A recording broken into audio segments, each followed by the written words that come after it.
Hey there, it is Vasil from Product Management team at PandaDoc. In this short video, I wanted to demonstrate you how to set up the amendments in PandaDoc CPQ for HubSpot. As you can see, we have already opened the deal in the HubSpot. We have executed the workflow, which has generated the quote, and we have inserted the line items automatically into the HubSpot deal. So let's have a look at how the amendment of these or other deals can be done. I'm clicking on the Start Workflow button, and here I have the Change Order workflow, and I will show you in a few seconds how this workflow can be set up.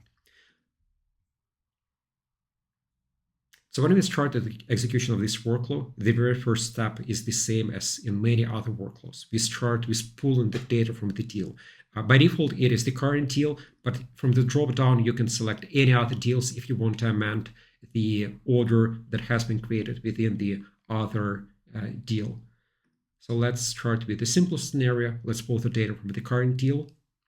And the interesting part here is that we are pulling the line items from the deal automatically. And if you want to amend the order, for example, you can change the quantity to 1000, and you can change the duration to 3 years. The visualization of the amendment can be done in different ways. So in this example, I'm just literally changing the order that has been created before, but it can be done in a different way when you are introducing the delta to the order, and then when the buyer is getting the document from you, they will see not the entire order that has been modified, but only the changes that have been introduced. But in this example, let's start with something simple. Let's just modify the existing order. I have a different template for the change order process. And here we have the quote that has been modified. Let's make sure that the line items have been updated in the HubSpot.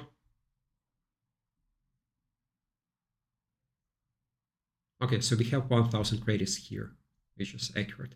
And now let's have a look at how the workflow has been set up. Let me unpublish that first.